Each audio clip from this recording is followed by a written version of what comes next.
لا أقسم بهذا البلد وأنت حل بهذا البلد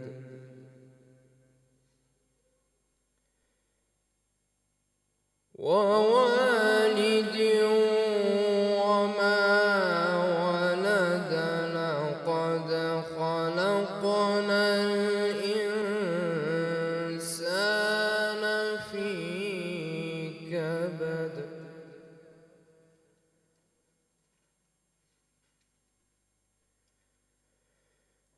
أيحسب أن لن يقدر عليه أحد يقول أهلكت مالا لبدا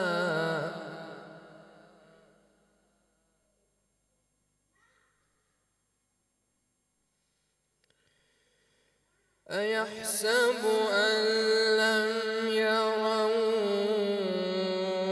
أحد ألم نجعل له عينين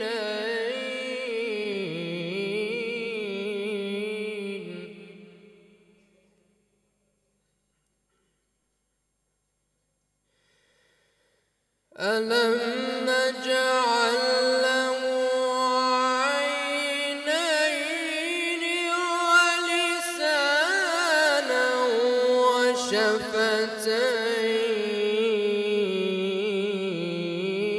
وشفتين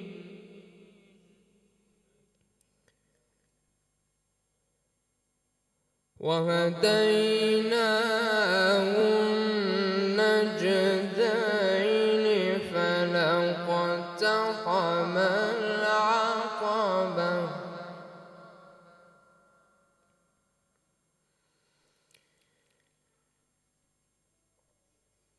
ألم نجعل له عينين ولسانا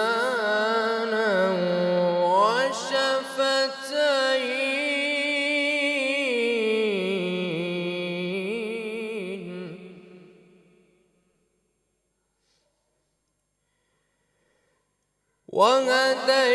وهديناه النجدين فلاقتحم العقبة وما أدراك ما العقبة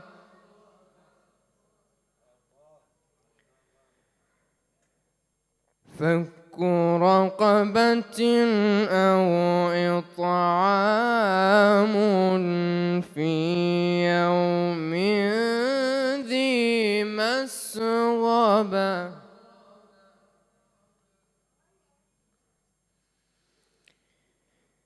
يتيما ذا مقربة أو مسكينا ذا متربة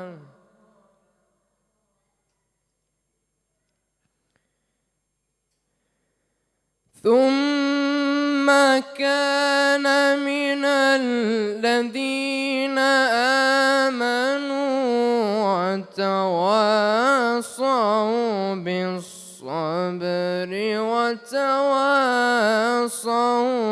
بالمرحمة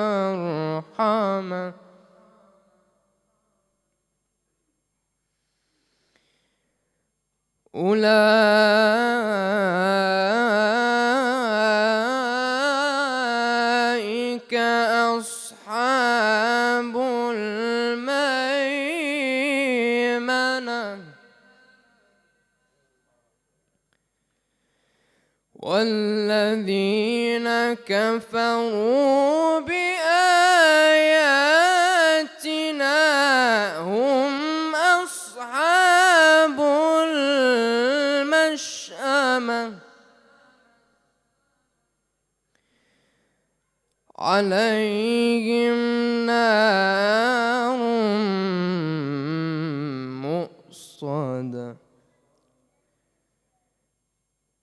بسم الله الرحمن الرحيم.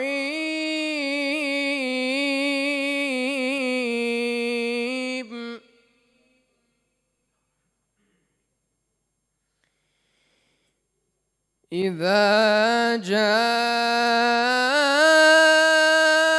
نصر الله والفتح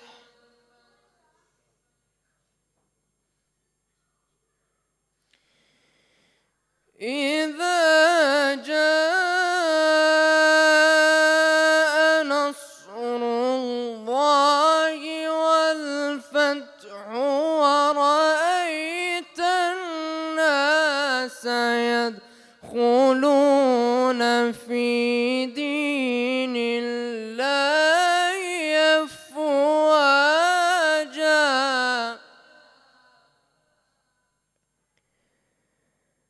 فسبح بحمد ربك واستغفره إنه كان توابا. صدق الله العلي العظيم. صلوا على محمد وآل محمد.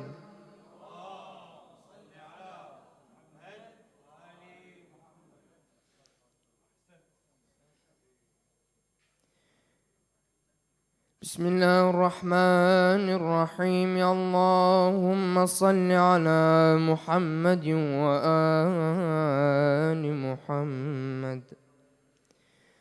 اللهم إني أسألك برحمتك التي وسعت كل شيء وبقوتك التي قهرت بها كل شيء وخضع لها كل شيء وذل لها كل شيء وبجبروتك التي غلبت بها كل شيء وبعزتك التي لا يقوم لها شيء وبعظمتك التي ملأت كل شيء وبسلطانك الذي على كل شيء وبوجهك الباقي بعد فناء كل شيء وبأسمائك التي ملأت أركان كل شيء وبعلمك الذي أحاط بكل شيء وبنور وجهك الذي أضاء له كل شيء. يا نور يا قدوس يا أول الأولين ويا آخر الآخرين. اللهم اغفر لي الذنوب التي تهتك العصم. اللهم اغفر لي الذنوب التي تنزل النقم. اللهم اغفر لي الذنوب التي تغير النعم. اللهم اغفر لي الذنوب التي تحبس الدعاء. اللهم اغفر لي الذنوب التي تقطع الرجاء.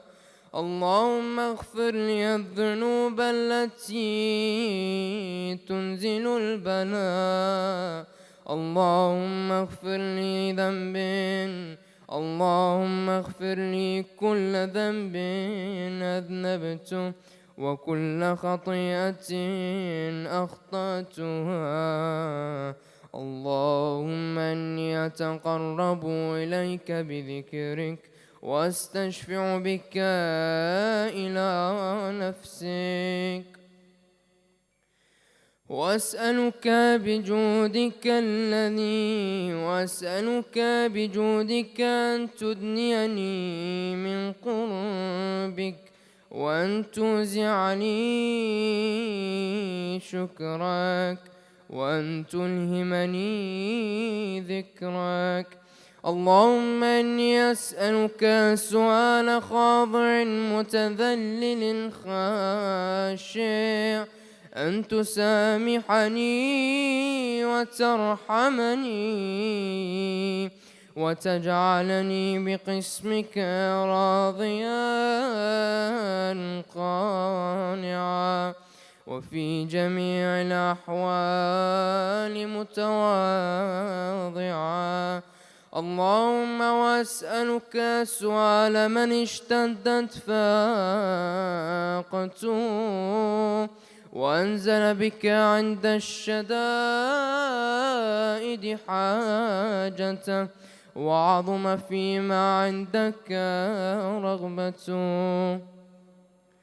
اللهم عظم سلطانك وعلى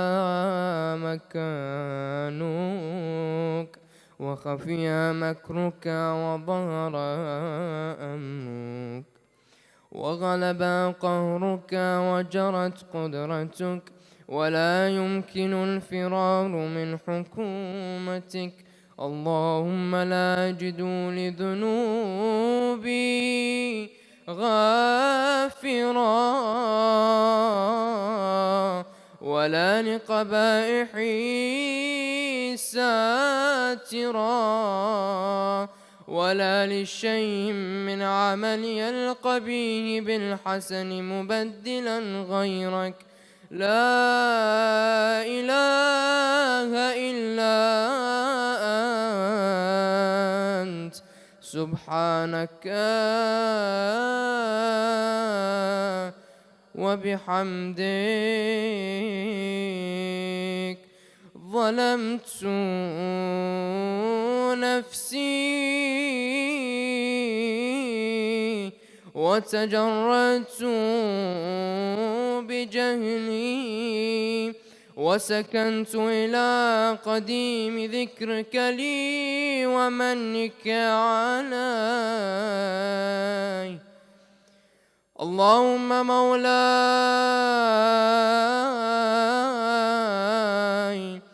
كم من قبيح سترته وكم من فادح من البلاء أقلته وكم من عثار وقيته وكم من مكروه دفعته وكم من ثناء جميل لست أهلا له نشرته.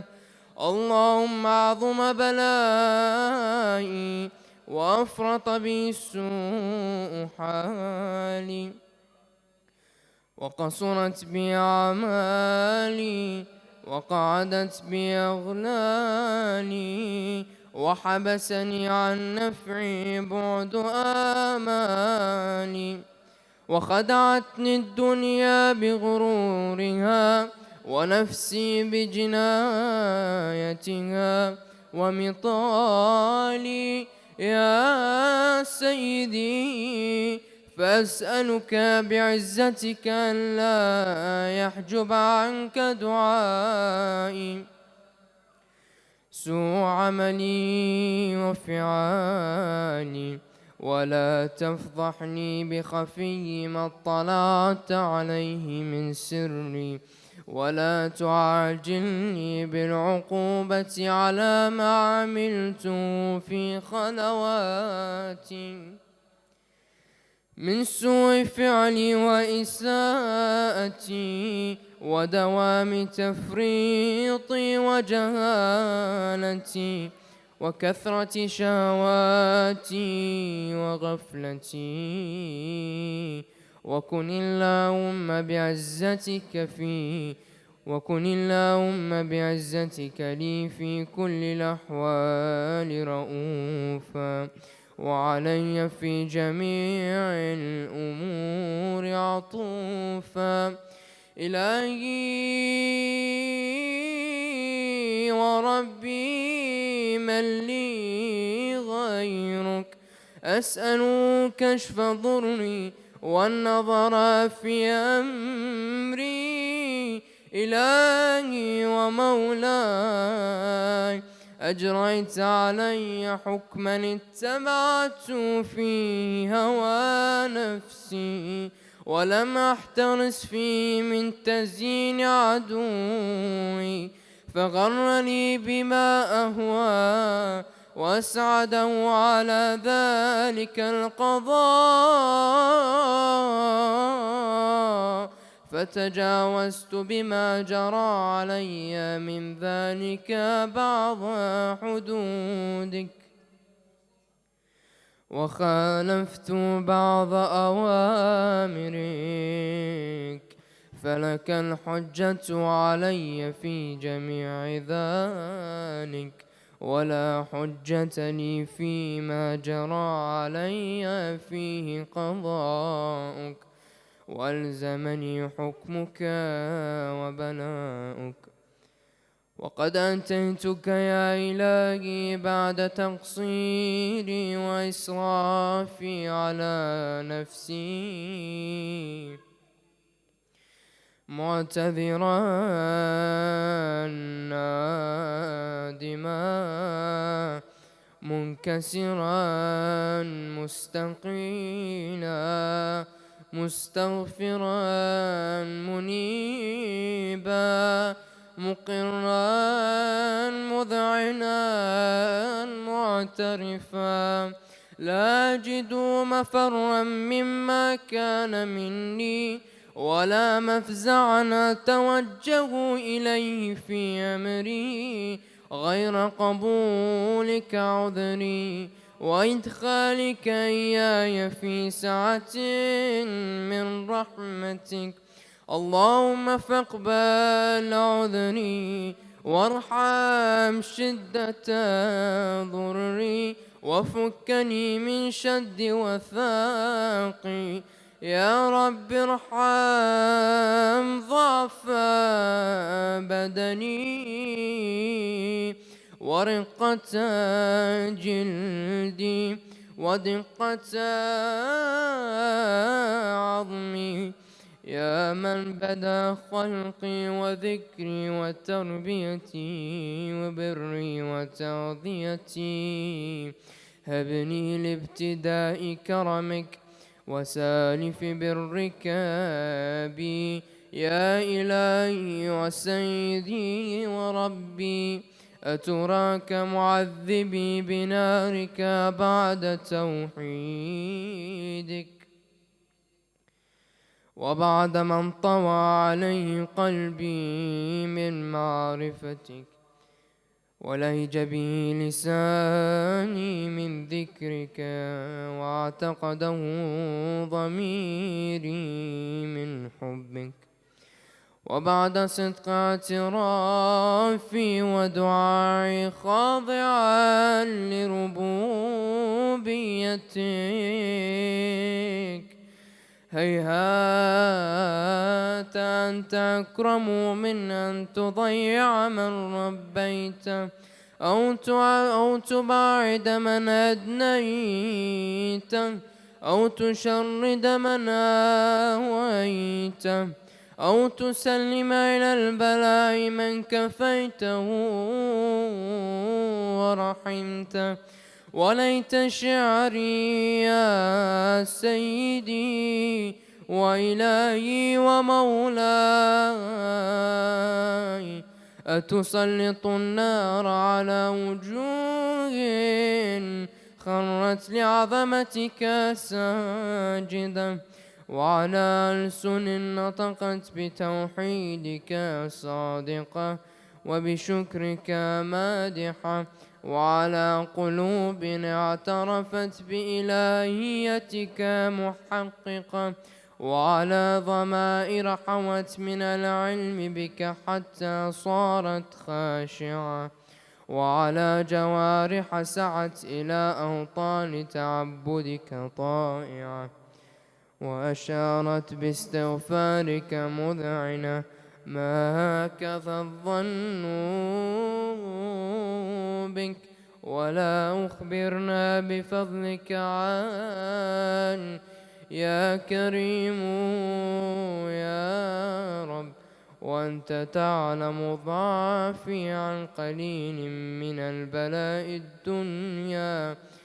بلاء الدنيا وعقوباتها، وما يجري فيها من المكاره على أهلها، على أن ذلك بلاء ومكروه، قليل مكثور، يسير بقاؤه، قصير مدته، فكيف احتمالي لبلاء الآخرة وجليل وقوع المكاره فيها، وهو بلاء تطول مدته ويدوم مقامه ولا يخفف عن أهله، لأنه لا يكون إلا عن غضبك وانتقامك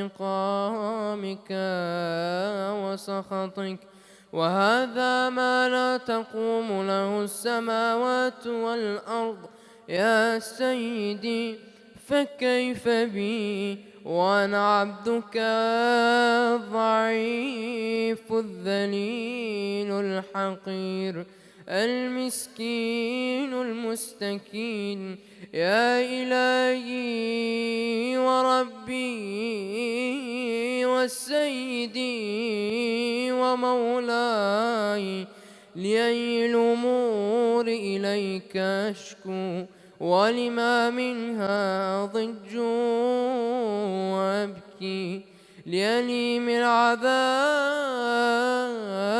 والشدة أم لطول البلاء ومدته، فلئن صيرتني للعقوبات مع أعدائك وجمعت بيني وبين أهل بلائك وفرقت بيني وبين أحبائك وأوليائك، فهبني يا إلهي وسيدي ومولاي وربي، صبرت على عذابك فكيف أصبر على فراقك، وهبني صبرت على حر نارك فكيف أصبر على النظر، فكيف أصبر عن النظر إلى كرامتك، أم كيف أسكن في النار ورجائي عفوك،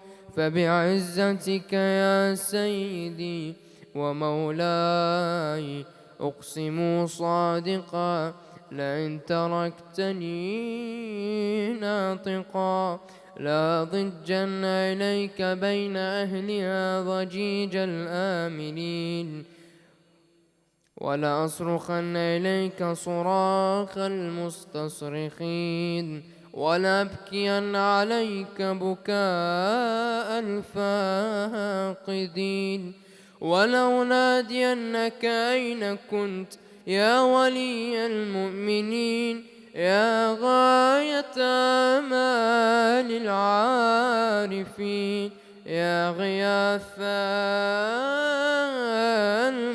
المستغيثين، يا حبيب قلوب الصادقين، ويا إله العالمين، أفتراك سبحانك يا إلهي وبحمدك تسمع فيها صوت عبد مسلم سجن فيها بمخالفته، وذاق طعم عذابها بمعصيته، وحبس بين أطباقها بجرمه وجريرته، وهو يضج إليك ضجيج مهمل لرحمتك، ويناديك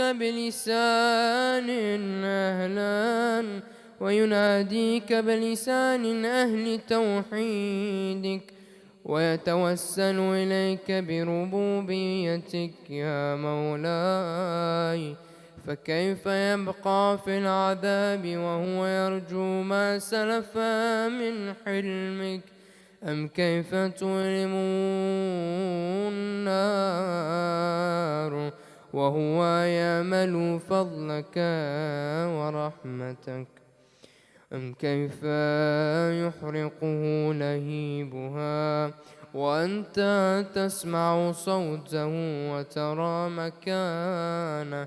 أم كيف يشتمل عليه زفيرها وأنت تعلم ضعفه؟ أم كيف يتقلقل بين أطباقها وأنت تعلم صدقه؟ أم كيف تزجر زبانيتها وهو يناديك يا رباه؟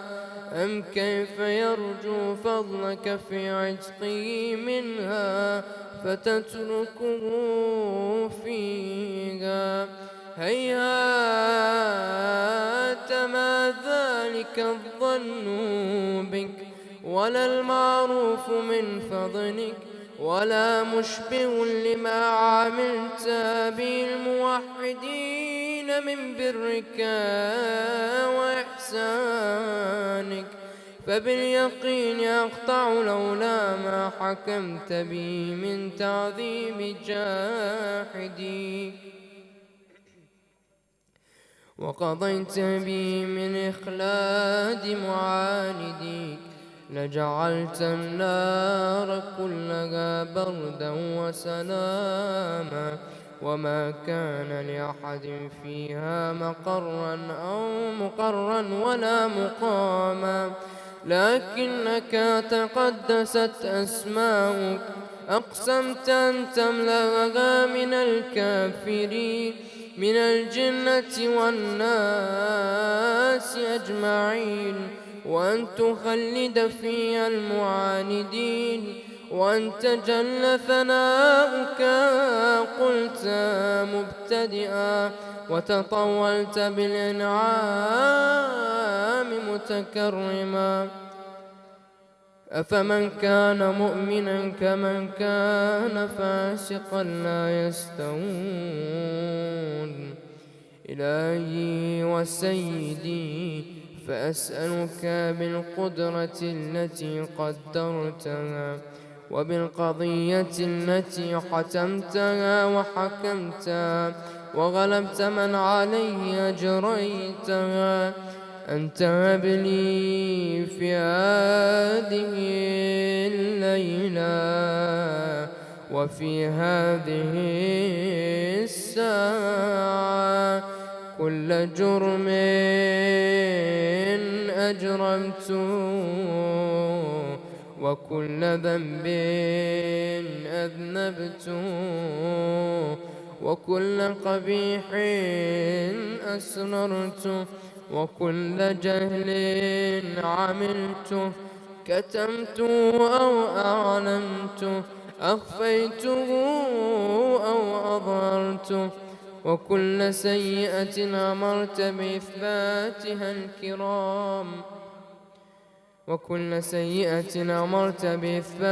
الكرام الكاتبين، الذين وكلتهم بحفظ ما يكون مني، وجعلتهم شهودا علي مع جوارحي، وكنت أنت الرقيب علي من ورائهم، والشاهد لما خفي عنهم، وبرحمتك أخفيت، وبفضلك سترت، وأن توفر حظي من كل خير تنزله، أو إحسان تفضله، أو بر تنشره، أو رزق تبسطه، أو ذنب تغفره، أو خطأ تستره.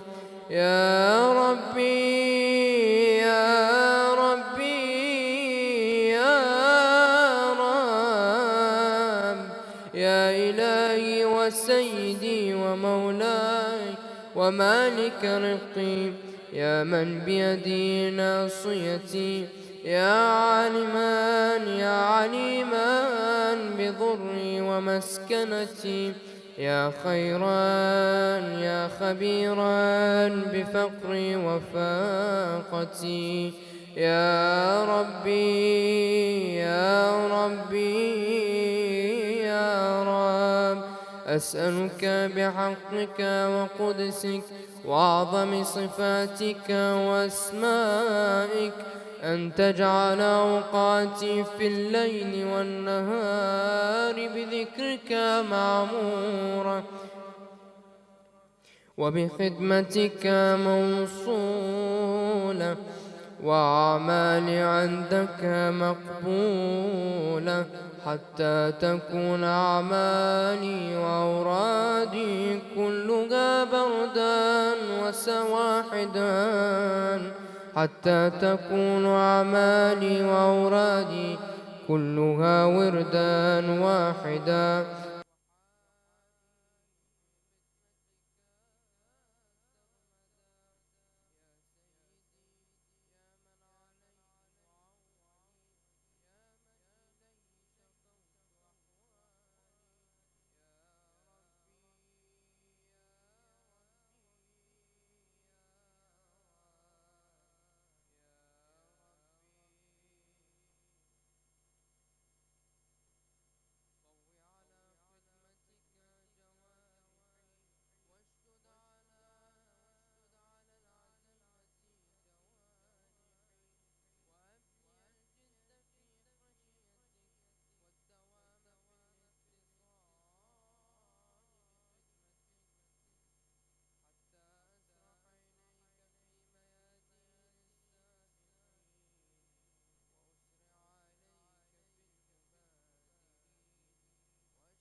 يا دافع النقم، يا نور المستوحشين في الظلم، يا عالما لا يعلم. صل على محمد وآل محمد، وافعل بي ما أنت أهله. وصل اللهم على رسوله والأئمة الميامين من آله، وسلم تسليما كثيرا.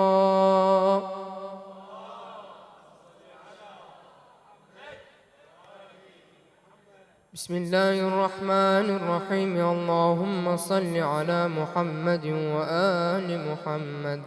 السلام عليك يا وارث آدم صفوة الله، السلام عليك يا وارث نوح النبي الله، السلام عليك يا وارث إبراهيم خليل الله، السلام عليك يا وارث موسى كليم الله، السلام عليك يا وارث عيسى روح الله، السلام عليك يا وارث محمد حبيب الله، السلام عليك يا وارث أمير المؤمنين عليه السلام، السلام عليك يا ابن محمد المصطفى، السلام عليك يا ابن علي المرتضى، السلام عليك يا ابن فاطمة الزهراء، السلام عليك يا ابن خديجة الكبرى، السلام عليك يا ثار الله وابن ثاره والوتر الموتور. أشهد أنك قد أقمت الصلاة وآتيت الزكاة وأمرت بالمعروف ونهيت عن المنكر وأطعت الله ورسوله حتى أتاك اليقين. فلعن الله أمة قتلت، ولعن الله أمة ظلمت، ولعن الله أمة سمعت بذلك فرضيت به. يا مولاي يا أبا عبد الله، أشهد أنك كنت نورا في الأصلاب الشامخة والأرحام المطهرة، لم تنجسك الجاهلية بأنجاسها، ولم تلبسك من مدلهمات ثيابها، وأشهد أنك من دعائم الدين وأركان المؤمنين، وأشهد أنك الإمام البر التقي الرضي الزكي الهادي المهدي، وأشهد أن الأئمة من ولدك كلمة التقوى وعلام الهدى والعروة الوثقى والحجة على أهل الدنيا. وأشهد الله وملائكته وأنبياءه ورسله أني بكم مؤمن وبإيابكم موقن بشرائع ديني وخواتيم عملي، وقلبي لقلبكم سن وأمري لأمركم متبع. صلوات الله عليكم وعلى أرواحكم وعلى أجسادكم وعلى أجسامكم وعلى شاهدكم وعلى غائبكم وعلى ظاهركم وعلى باطنكم، بأبي أنت وأمي يا ابن رسول الله، بأبي أنت وأمي يا أبا عبد الله. لقد عظمت الرزية وجلت المصيبة بك علينا وعلى جميع أهل السماوات والأرض، فلعن الله أمة أسرجت وألجمت وتهيأت لقتالك يا مولاي يا أبا عبد الله.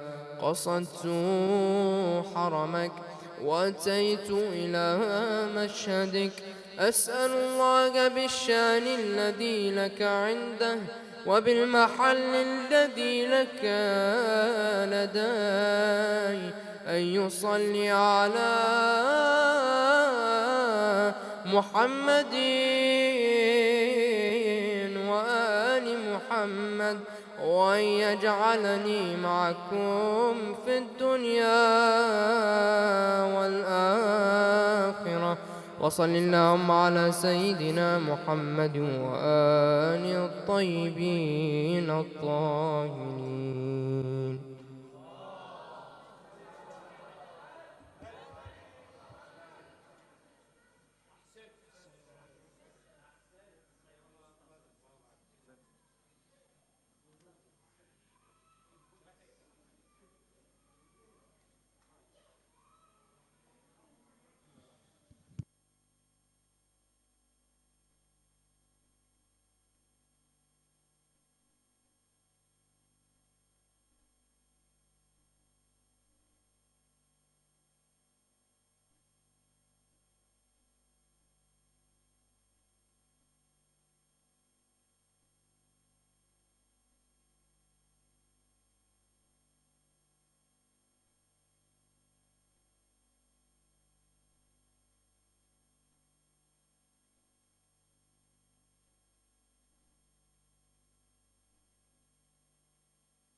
صلوا على محمد وآل محمد.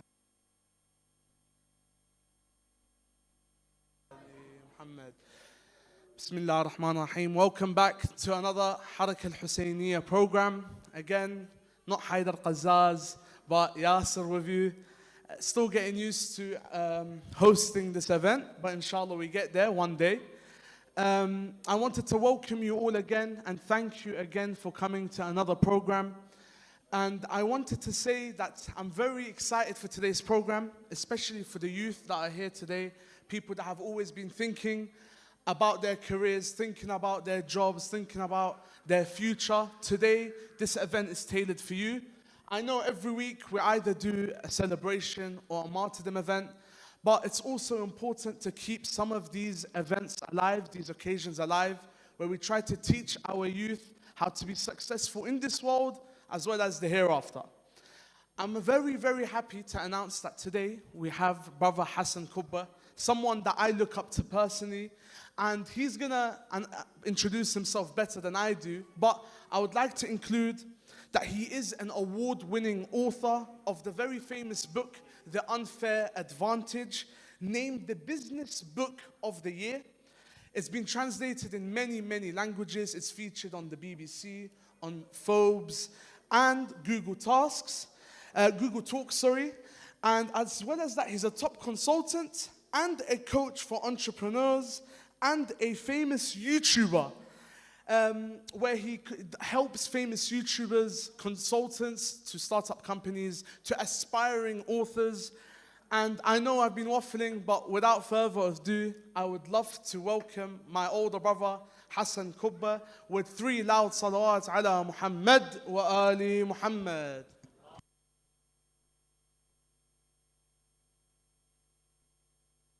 اللهم صل على محمد. الله.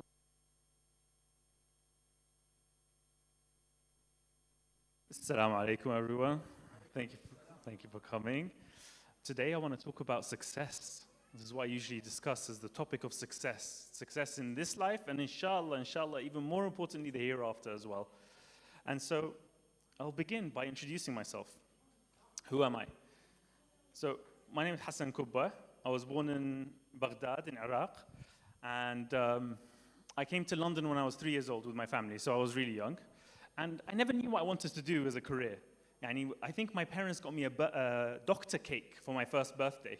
Like literally in Baghdad, there was a doctor cake. راح يصير طبيب. Hasnain is going to be a doctor. وخلاص. By the way, Hasnain is my name, but Hassan shortened, especially as a pen name. I was going down that path. I was good at science. I was going to become a doctor. And then I dropped out. To my parents' shock and horror, I left. I left medicine, and I decided I want to do economics. So I did economics at SOAS. And the idea was I wanted to learn about the world. I wanted to see something beyond just hospitals, patients, as amazing as being a doctor is. So that's what I studied. But even from there, I had no idea what I wanted to do. And I don't know if anyone can relate to that, but I feel like careers departments at school, sixth form, university, they're all lacking. I don't know. They don't really help in deciding. Some people are born like knowing what they want. Some people know it takes time to really figure it out. So for me, I was one of those that I couldn't tell what I wanted to do. So after economics, a lot of people go into finance, management consulting, basically the City of London. City of London is like, you're working for big banks, you're working. And I was thinking, what's the point of this? Like crazy long hours, okay, I'll make good money, but do I have the time to spend like that money? Do I have the time with my family? Do I have the balance in my life? And also, what's the purpose? Is it just helping rich people get richer? I don't know, like, I didn't get it. So I was like, I'm not going to go down that path. I found an online course. This online course was teaching you how to become an entrepreneur, how to start a business. And well, it seemed like a scam because it's telling you like you can do a passive income business. You could do a business, set it up, and then automate it, systemize it, so it runs by itself, so you make money while you're sleeping. So that sounds too good to be true, right?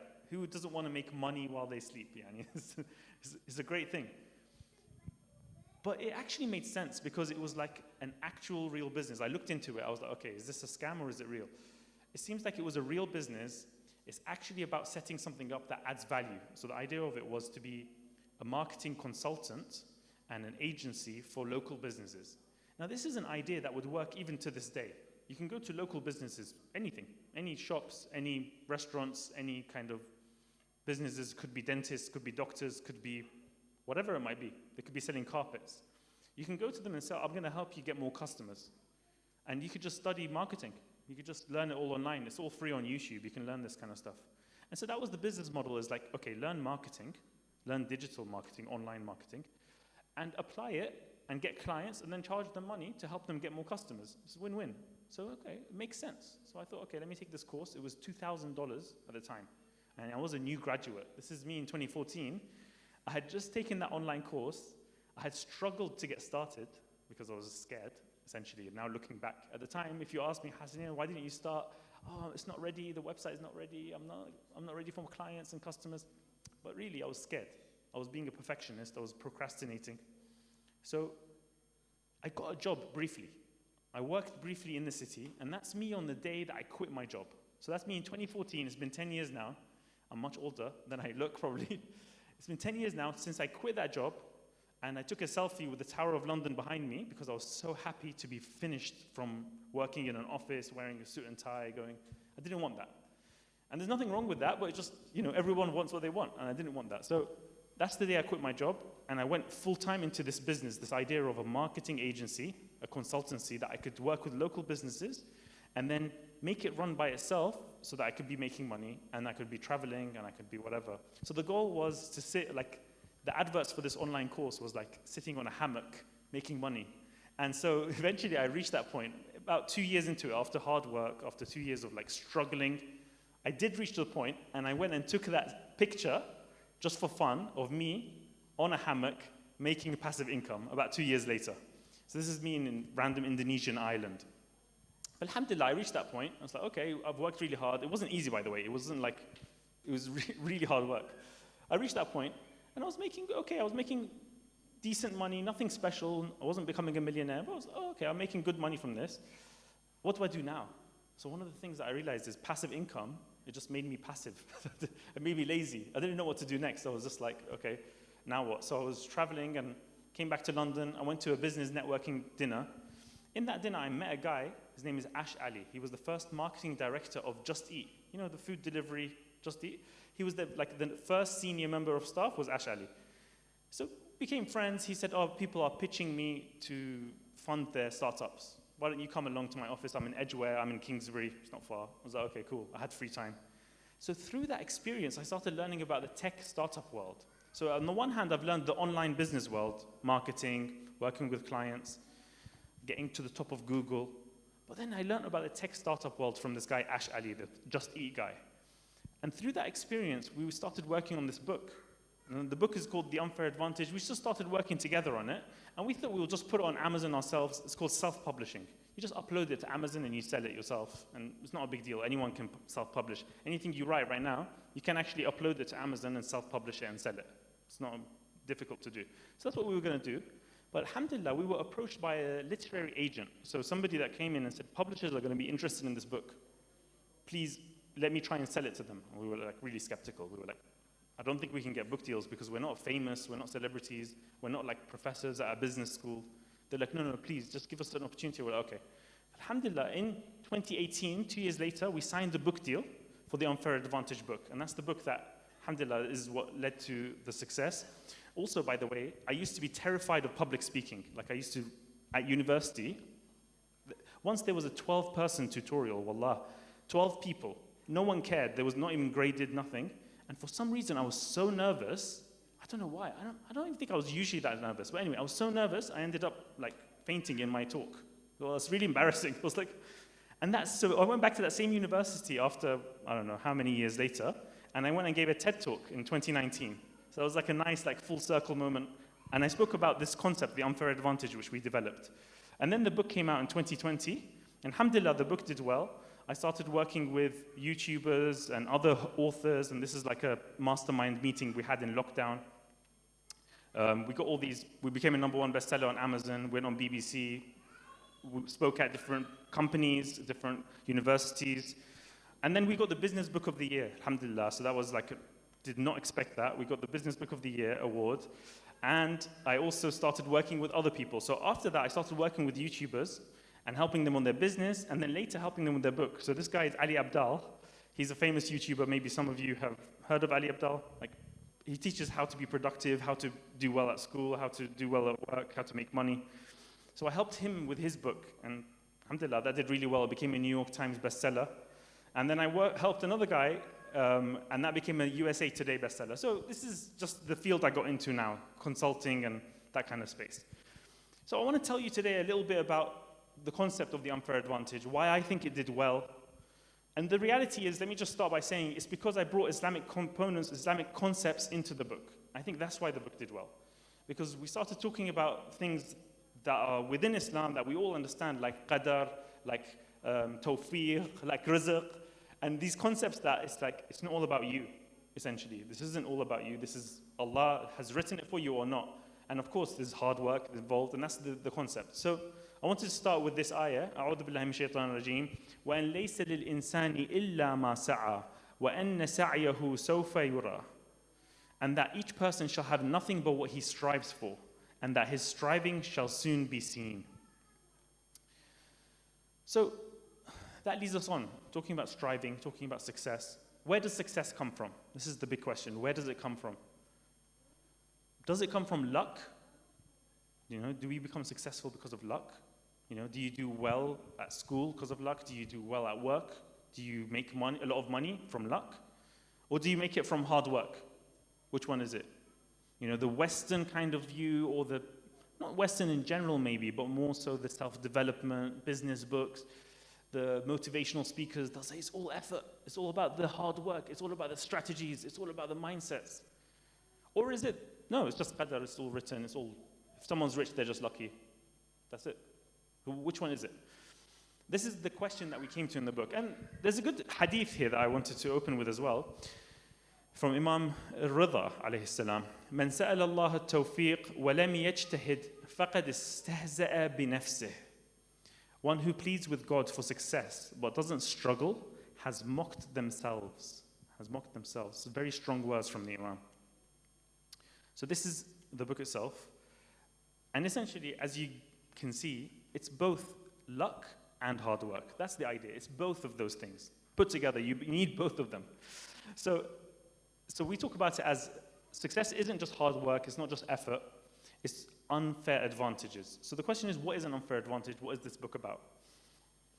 An unfair advantage is a condition or circumstance that puts you in a favorable business position. It's a competitive upper hand. Okay, so what's a simple example? Let me give you a very simple example outside of business, work, any of that. Oh wait, first, it's not just your strengths. So we all know we have talents, we have things that we're good at. But it's something that they never talk about in business books, they never talk about in self-development, is your circumstances. Your circumstances, the situations that you're in, the people that you know, where you're based, these are all important components. So this is the non-business example. Height in professional basketball. It's just an obvious unfair advantage. It's not about working hard, he's just tall. It's not enough to just be tall. They still need to train, they still need to have some talent, but it's an unfair advantage to be tall. It just is what it is. So what's a non-business example? And to be honest, it even annoys me to have his face, but non-business example. I mean, a business example.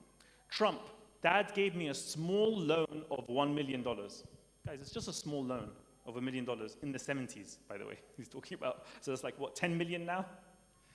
It's just a small loan. So that's a very obvious unfair advantage. There's another one that when we were researching the book was a very interesting example. There was this company, I remember it was making headlines in the business startup kind of magazines and press.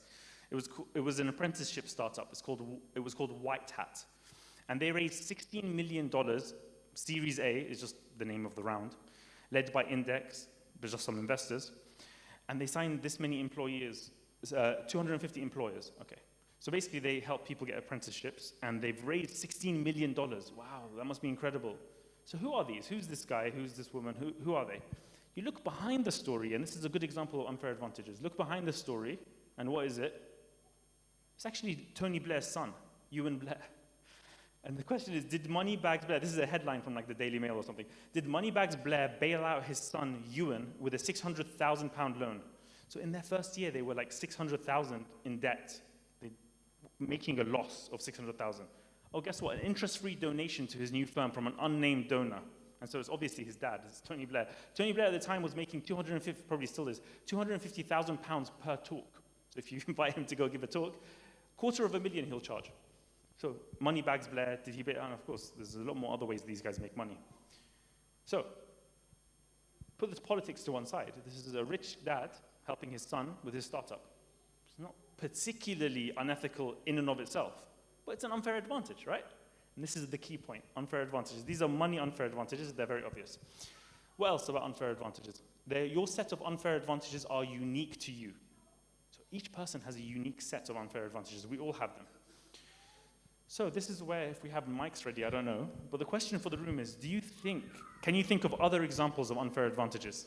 Maybe your own or ones that you've seen? Just any other examples? Or maybe we just shout it out. Mohsen, yeah. Any examples of unfair, so we gave the example of height, which is just in basketball, and we gave the example of money in business. It's very obvious ones. Okay, what else? Further. Born into a Muslim family is an unfair advantage. But for what? For making money? For the akhirah? Absolutely.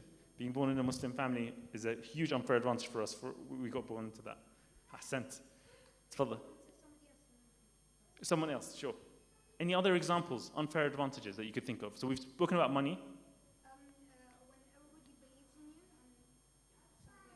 you. Ahsant. Everyone believing in you. If you're brought up in a very encouraging environment, let's say your parents or your friends or your community encourages you, makes a big difference, especially when you're young, but in general, even when you're old. Being in an encouraging environment is a very helpful unfair advantage. Ahsant. Any other examples of unfair advantages? Genetics in bodybuilding. It's a good one. It's a really good one because it's obvious, right? People want to pretend, oh, okay, read the magazines or watch the YouTubers or the Instagrammers or whatever giving you, oh, what is the workout? What angle to do it at? What's the hand position? Okay. Or what protein powder are they drinking? Okay, there's genetics. There's an unfair advantage. There's also drugs. There's an unfair advantage in bodybuilding. But it's harmful in the long term. What else is an unfair advantage? Any others? We've spoken about money. We've spoken about an environment that helps you. Anything else? What about us living, where we're living? Is our location an unfair advantage? Location is a big one. Location. So I'm going to cover them. I'm going to cover them now of what are unfair advantages and how do you find your own. So in part 2 of the book, we introduced this framework that we developed. It's called the MILES framework. So MILES is an acronym. MILES is an acronym. M-I-L-E-S. M is for money, which we've already covered. I is for intelligence and insight. Intelligence and insight. So this could be like book smarts, you're good at school. It could be street smarts, like you're good with people. It's a different type of intelligence, like emotional intelligence, social intelligence. It's also creativity. Creativity is a type of intelligence. Someone who's good at exams doesn't mean they're creative. Creativity is an important one. And then we also have insight. Insight is when you can notice things. It's about being observant. It's about having insight, perception into something. L, location and luck. That's what we say about location and luck is being in the right place at the right time. It's very important. You talk to successful people, if they have even an ounce of self-awareness, which most of them do, to be honest with you, they'll tell you, you know what, I worked hard and, but at the same time, I was in the right place at the right time. It worked well. It worked well. I was lucky at that. Location and luck. Right place, right time. Timing is very important. Location is very important. Education and expertise is E. One thing that wasn't mentioned is education. We're not in control of the education we had as children, are we? Whatever education we got it or we didn't. We could have gone to incredible schools, could have had amazing teachers, could have gone to private schools, we could have ended up in amazing universities for that same reason, the environment we got brought up in. Education is big. And of course, it's not just schools and academia, there's a lot of education. And there's expertise. Expertise is something that if you're good at something, if you've developed a skill in something, you have expertise in that thing. Now that's partly you putting in the work, but it's also partly you have interests that you naturally have, you have talents that you naturally have, you have environment, you have friends that got you into something. Expertise is also an unfair advantage. Finally, S. So we said M-I-L-E-S. So what is S? S is for status. Status. So what do we mean by status? So it's socioeconomic status. So it could be like working class, middle class, upper class. It could be accent. It could be height. It could be looks. It could be ability to speak. Being articulate, being eloquent. It could be what kind of your status as a Muslim, or your status as a woman, or your status as somebody interested in, I don't know, skateboarding. Could be anything, could be subculture, could be how you dress. It's how you're perceived. Status is how you're perceived. And if people hear, oh, okay, his uncle is a famous politician, or his dad is a multimillionaire, or he's friends with a celebrity. These are all status. If somebody has a lot of followers on social media, that's status. If somebody's famous, that's status. Status is how you're perceived by others. As human beings, we're naturally hierarchical. We place people. Where do we place this person? It's a sad truth, but this is human nature. It's just something we have to accept. We try and minimize it, but status is there. And if you look, so M-I-L-E-S, all these pillars, they're all on a foundation of mindsets. The foundation is mindset. You can have all the unfair advantages in the world. If you don't have the right mindset, you can't use them. You can't leverage those unfair advantages to help you succeed. So mindset is the foundation. And the key mindset factor is, do you have a growth mindset or do you have a fixed mindset? So what's the difference? A growth mindset is, let's just use an example, coding. Okay? Knowing how to code, program. You could say, I don't know how to code, and I kind of never will. You could say that. That's a kind of a fixed mindset. Or you can just add one word, just a 3-letter word to the end of the sentence. I don't know how to code yet. Just by adding the word yet, that's a growth mindset. Because you're saying, up till now I can't code, but I could probably learn. Why not? Why not? Growth mindset. I can't speak on stage. I get nervous on stage. I used to feel nervous, right? But You know, if you just say, I can't speak on stage confidently yet, then you can work on it. Growth mindset is simply knowing that you can grow. Simply knowing that you can figure it out, you can overcome. If you set your mind to it, if you wanted it badly enough, you could pick up a skill. And that belief in oneself, that's part of the growth mindset to have. And a fixed mindset is the opposite. It's like, oh, I'm never going to be good at that. I can't do that. I can't do this. I can't do that. That's not for me. That's not for me. It's very important to have a growth mindset. So let's run through the MILES, right? Let's run through and with examples. And I want you to tell me if you know who that is on the screen. So let's start with money. And this is an interesting one because we covered money, right? So I thought I'd have an interesting one because I work with a lot of YouTubers, that kind of thing. So who's this guy? Anyone know? Diary of a CEO. Stephen Bartlett. He's also a dragon right now. So a big status thing. He's a dragon on Dragon's Den right now in the UK.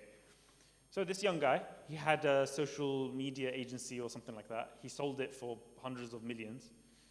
And now he's well off. He's rich. So he launched this podcast, or launched the video version of it. He spent, I don't know, like $1 million or hundreds of thousands at least, just in the equipment, just in the cameras, in the studio, in the backgrounds, in the work, the different professionals working the cameras, the editors, the microphones, all the gear. He was able to just buy it. He had the money on Fair Advantage. Simple. It's a nice and simple one. It helps. It's not the be-all, end-all, but it helps. You know, I work with podcasters as well. Having money, having funding really helps. Intelligence and insight. Now, this one's a tricky one. I wonder if anyone will recognize who this is. Anyone know this woman? It's a good example of insight, because there's also like a double-edged sword, which I'll come to. I think this one's too tricky. It's kind of American, and she's not as famous anymore. So, especially the ladies in the back, have you guys heard of Spanx? Spanx? Does that ring a bell? Or is it like not well known now? Spanx. I've got some people nodding. Okay. So this woman came up with this idea that you can make tights, women's tights, but without the foot part of it. And it's like they called it shapewear. She just had this idea. She came up with it. She was not from a wealthy background. She's now a billionaire from that one idea of like, oh, we can put this, women can wear this underdresses and it can help shape their bodies. Interesting. She had an insight that this is something women would like. She made it. And probably, by the way, and we'll come back to this, but her status as a woman, if you remember I said status, helped her. So that's like a negative in business, especially, this was like late 90s when she came up with the idea. So it's been a while now. Especially in the late 90s, like being a woman in business, and maybe even till today, it's a disadvantage. Not as easily get taken seriously, etc. So she had that disadvantage, but the advantage is she had that insight of this product to create this invention as a woman. Probably a man wouldn't have come up with this. I don't know about nowadays, but probably a man wouldn't have come up with Spanx. So from her insight, she became a self-made billionaire, which is mind-blowing. Location and luck. Who's that? Zuckerberg. We all know Zuckerberg. Especially the clue is right there, the logo. Mark Zuckerberg had all the unfair advantages, pretty much. He was intelligent. There's so much things that timing was. But I want to touch on the location and luck aspect of it. It's quite interesting. So Facebook, and for the older people here especially, it wasn't the first social network. We remember that there were social networks before Facebook. So they were not the first people. Mark Zuckerberg was not the first person to have an idea of putting a social network online. There was like Bebo, Friendster, 6 Degrees. There was all these different ones. They didn't succeed. But Facebook succeeded. So it wasn't the first. But being first isn't always good. So the right timing, the market was ready. The market knew. People knew what a social network was. Facebook came along and it had done it well. And so people went with it. Oh, of course, there was MySpace. I didn't mention the most famous one was MySpace. But Facebook just did it a little bit better. So everybody moved to Facebook. And then it became Instagram. And then he was smart enough to acquire Instagram, etc. And then copy everything. Like they copied everything from TikTok, from Snapchat, and that's how it stayed relevant. So that's in terms of timing. But about location. So he started Facebook in Harvard. Harvard, the most prestigious university arguably in the world. Okay. His dorm mates were his co-founders. That's just how lucky it was. One of them wrote a book about how he's like become, multimillionaire, just from the luck of being in the same dorm room as Mark Zuckerberg and being a founder. He didn't do much, but he was a founder. And so being at Harvard was the right place. They even learned from like other mistakes from like Friendster, MySpace. They made it only for Harvard, which made it more exclusive. You had to have a Harvard email address. And so the fact that it started at Harvard, then it went to the other prestigious schools, the Ivy League schools, and then moved on to the other universities, and then to the general population. It was very smart. So location and luck, both right place, right time, was very good for Facebook. Right. Who's this? The clue is right there in the image. Does anyone know their names? The Google founders. Very good. It's the Google founders. Anyone know their names? That's like bonus nerd points. They're not that famous. They don't like to be famous. So it's on the left is I can't remember his name suddenly. On the right is Larry Page, and Sergey Brin is the one on the left, because he used to say Larry Page, Sergey Brin. The co-founders of Google. Okay, so why are they in education and expertise? Google was actually their PhD thesis. So you hear this thing of like, Richard Branson didn't go to university, Mark Zuckerberg dropped out of Harvard, Bill Gates dropped out of, I think, Harvard as well. So all these college dropouts. Oh, you don't need a degree. Okay, but what about these guys? Literally, it was part of their PhD, and they made Google, which is one of the most successful companies in the world. It was actually called Backrub. The code name for the PhD was called Backrub, weirdly. And from their insights as people in academia, that's what made it work, by the way. In academia, a paper is cited by other papers, by other academics. And the more it's cited, the more respected it is. That's actually how Google works. The more links a website has, the higher it will go on Google. It's very interesting, because they used that insight to make a better search engine. Again, they were not the first search engines. There was a lot before then. Ask Jeeves and Yahoo. All these different search engines came before Google, but they didn't need to be first. They just needed to do it really, really well. Finally, status. Status. And we have the debut of Kylie Jenner in Kafil. Diwan Kafil. This is an interesting one. I talk about this in my TED Talk, because if you look at this cover of Forbes from back in 2018, they were talking about America's women billionaires. And in that small writing, you could see over her shoulder, it says, at 21, Kylie Jenner is set to be the youngest ever self-made billionaire. Okay. This is the interesting thing, self-made billionaire. Like, we probably all know how she got famous is from being on a reality show from her sister, her older sister. How much luck is involved in that? She had teams and teams of managers. She was making $500,000 per episode that she was appearing in since she was 10 years old. And they call that self-made. It's just funny. So status is an unfair advantage. In her case, fame. She was just on the screen. What did they do? What are the Kardashians famous for? Nothing really. Famous for being famous, right?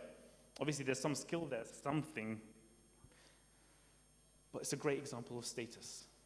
So she launched this lip kits, and she used Snapchat, and her timing was right, and she became a self-made billionaire.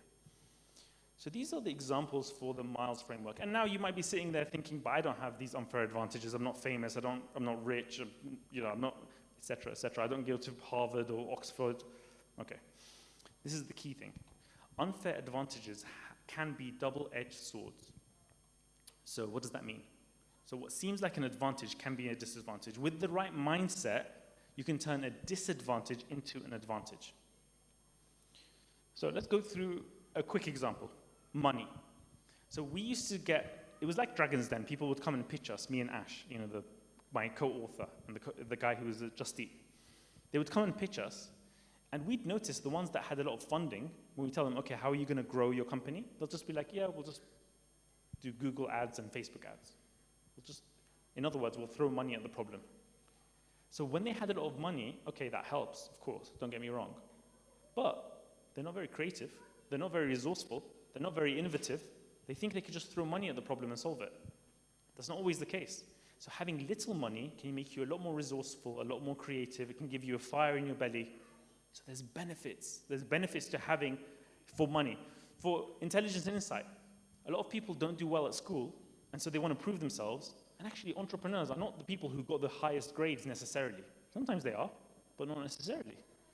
And in fact, sometimes they want to prove themselves by saying, okay, maybe I wasn't great at exams, I didn't get the best GCSEs, but I'm good at business. And they want to show and prove themselves. Location and luck, sometimes being in a location that's maybe not the best. You can have lower wages, lower costs, you can run for longer, and nowadays with online, you could do everything remotely anyway. So all of these, you could do this for all of them. You know, that we already covered that for Spank's founder, her name is Sarah Blakely. As a woman, there's a disadvantage in business, but it helped give her the idea. What about for us as Muslimin? There's a lot of things that we feel like, oh, we can't, you know, go and network with them at the pub, we can't do this and that, we don't want to do that. But then you have insights into the Muslim market. You have insights into people that don't drink. You have insights into people who are looking for, let's say, halal holidays or halal restaurants or whatever it might be that you understand because you have that insight. So these are double-edged swords, and that's the key thing. So now I'm going to open up to questions because we've covered this. And in the next section, I could talk about, okay, now you know your unfair advantages. What can you do with it? But first, do you guys have any questions about the framework? I feel like I've spoken a lot. Any questions about unfair advantages, the Miles framework, any of the things I've covered? Or is it all super clear? Inshallah? Yeah? Go ahead. How do you apply this to yourself? It's a really good question. First of all, it's about self-awareness. So just being aware, okay, here are the different categories of unfair advantages. Maybe I can do a kind of an audit. I could kind of like look at myself and say, wait, do I have this? Can I do this? So really it's, you go internally and ask yourself, what do I have going for me? The other thing is you go externally for people you've lived with, worked with, traveled with, classmates, and you ask them, what am I good at? What do you find difficult, which I find easy? You know, like what do you come to, or you ask yourself, what do people come to you for you to help them with? These are the kinds of questions to ask and to think about. So it's a case of self-awareness. Hassan, that's a good question. Any other questions about unfair advantages? Yeah. What was your unfair advantage? What was my unfair advantage? Alhamdulillah, like, see, the thing with unfair advantages is you can always go further back. So the fact is that I came to London when I was 3. All right, escaped the, you know, and a lot of us escaped the stuff from Iraq, right? So it could have been in the 90s where I could have gone through that really tough times of sanctions and the difficult time that Iraqis went through. I could have come when I was much older, and I would have had a strong accent, and I wouldn't be able to be on the phone, speaking, going on podcasts, doing all of these kinds of things. There's so many different layers to this. Like one of my unfair advantages, by the way, was just being able to live at home with my parents in London while I was setting up my business. If I had to worry about rent or mortgage or a young family or something like that, when I just graduated, that would be really difficult. Health is a huge unfair advantage. It's not covered here, but having good health. There's so much things to be grateful for. So this is one of the messages of the book is gratitude, of like, look at what you have rather than what you don't have. Even when it seems low, look at the positives of that, the double-edged sword. I think the main thing for me in business is communication and building trust. So I'm an introvert, but I'm able to break complex things simply, and I was able to get clients by doing that, and also following through on my promises, so they felt like they could trust me. That was basically how I built my business, alhamdulillah. And it takes time, by the way, to figure out what you're good at, and your talents, and all of that kind of stuff. So let's move on to how do we use this in business or in starting a way to make money online or a side hustle. It doesn't need to be like a proper business, right? It could just be a way to make money, a little side hustle. Okay, how do you come up with a business idea? So the question is like, okay, I've got these unfair advantages. What's that link to a business? How do I come up with an idea? How do I know if an idea is good? It all starts with an insight. It all starts with seeing some kind of gap, seeing somewhere where people are going through some pain or going through some inconvenience and going, maybe I could do a product or a service to fix that. That's what an insight is.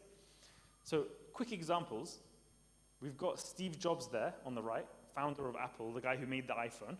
Okay, what was his insight into the iPhone? Does anyone have any idea or, I mean, by the way, there's a lot of correct answers to this, so there's not. But any ideas of what made Apple successful, or what did Steve Jobs do that made it successful? What was his insight? Any thoughts?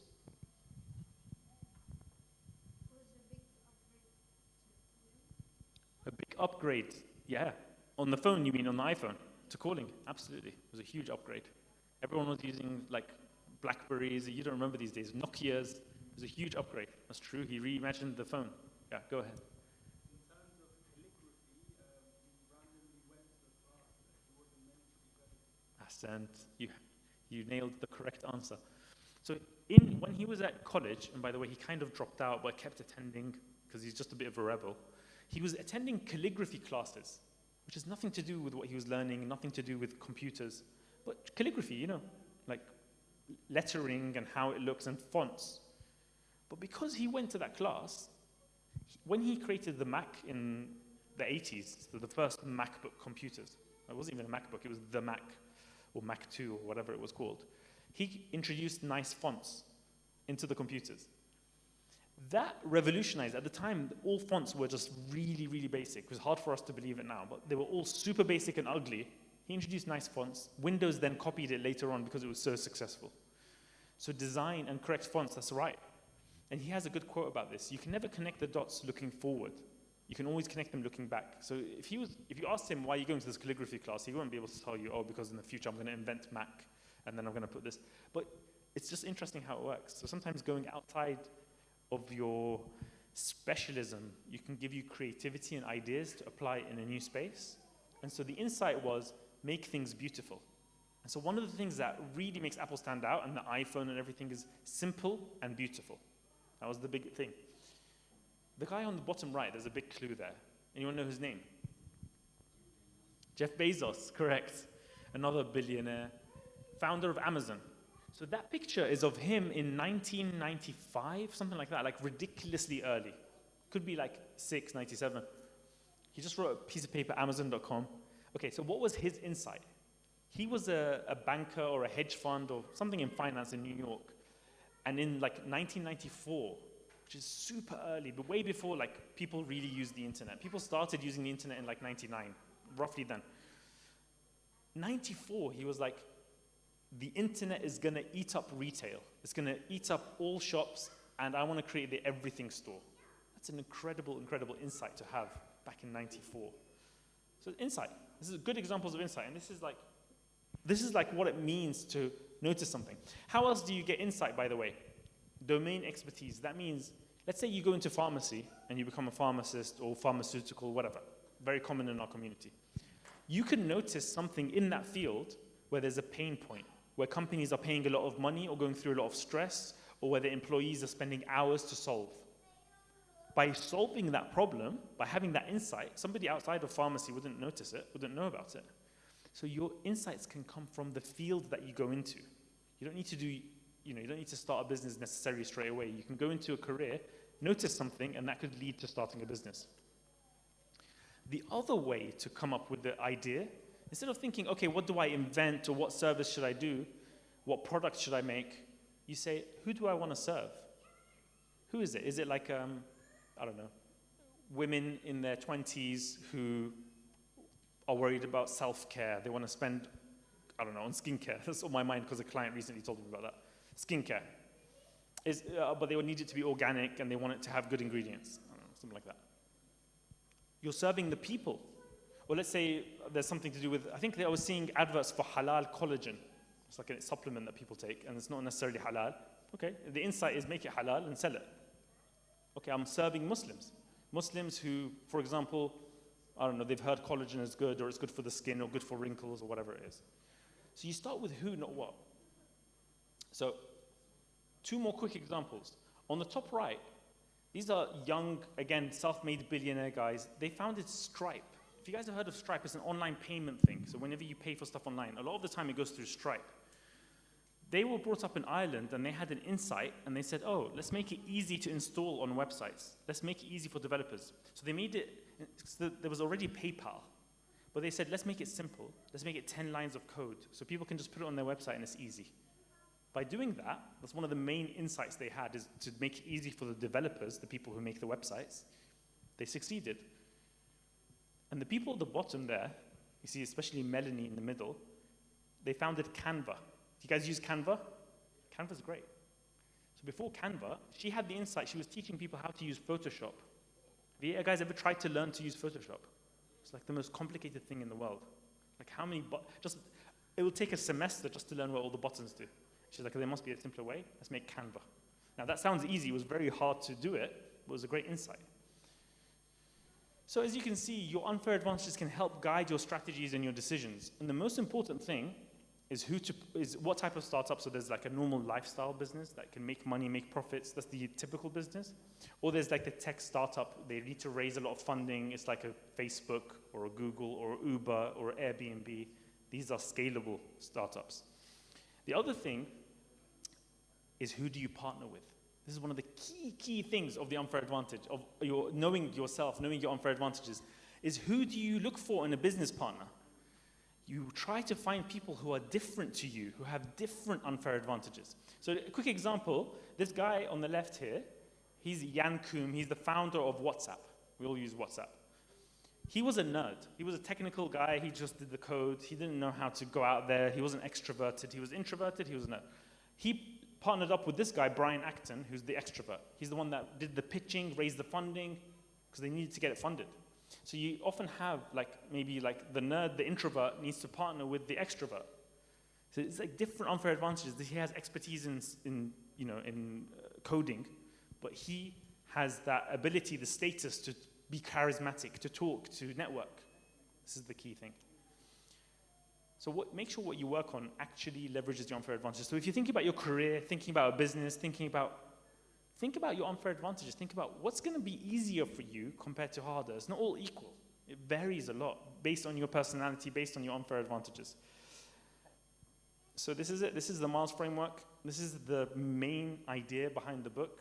Alhamdulillah, this is why the book has done well and is getting translated into multiple languages, but not Arabic yet. Inshallah, that will come soon. I really want the Arabic translation. Essentially how it works is the publishers buy the translation rights from the publishers here, and then it can get translated. We have Chinese, we have Thai, we have Vietnamese, it's going to be Japanese is coming, Brazilian Portuguese has already been sold, but not Arabic yet, which I really want. But alhamdulillah, this is the main concept, the main idea. And the last thing to leave you with, and the main theme throughout the whole book, is this. أعوذ بالله من الشيطان الرجيم. لئن شكرتم لأزيدنكم. Gratitude. Don't look at what you don't have. Don't say, oh, I don't have this, I don't have this. It's unfair. Yeah, life is unfair. This is dunya. We don't live in, it's not fair here in dunya. It's going to be fair overall. So look on the bright side. Look at what you do have, because that will help you to become successful.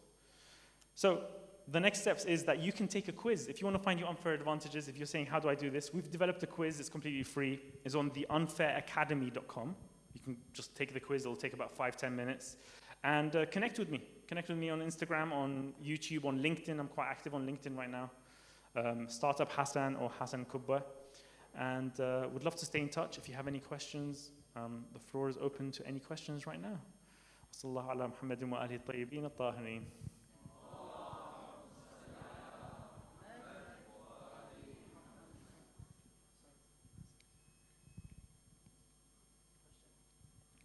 How many companies have succeeded, or how many individuals have succeeded based on your Allahu a'lam. How do you judge that? Thing is, with getting based on so I get emails, alhamdulillah, I get emails from people, which is one of the best feelings, is to get people from all over the world saying the book has changed their life or helped them start a business or whatever. I see reviews coming in all the time on Amazon. There's a website called goodreads.com, and there's a lot of, alhamdulillah, thousands of 5-star reviews.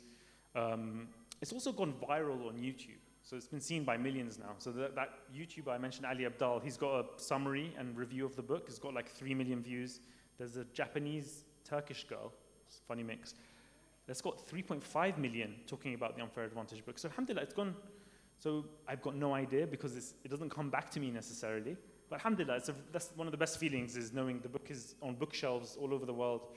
A Japanese woman recently reached out to say her master's thesis is based on the book in business, which is really cool. There's a lot of interesting things that come about from it. So alhamdulillah, it's been something that, writing a book is something, that's why I help other people write a book now, because it's just such an impactful thing. It opens doors. It just helps so much. So yeah, alhamdulillah, shukr. It's really good. Thank you very much. Tafadhal.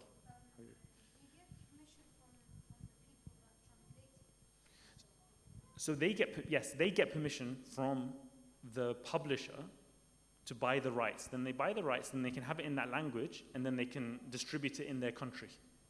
So that's how it works. It goes all over the world, yeah, alhamdulillah, yeah. because it's a traditional publishing deal. So there's self-publishing, which is it just goes on Amazon, or there's like a publishing deal where it's traditional publisher, it goes into bookshops around the world, which is cool. Yeah. I was in the Philippines recently, I found the book on the bookshelf, and I met up with readers. And it's just, any country, it's a really interesting thing. Alhamdulillah. Yeah. How did you deal with like competitors? Surely like when you went into had like a lot of competition, you were making a book about how to have an unfair advantage. Oh, for the book. So it's a really good question. Let me tell you first for my business. One of the first things that held me back in the beginning to start my business is I was like, okay, helping people with their marketing. There's a million people who help build websites, who help do ads online, it's not a new idea. Oh, I'll build your website, I'll help you with this. Just as an example, that was my first business. But what you fail to know, because when you think like that, you then don't realize, but there's so many people that need that help. It's like someone not opening a restaurant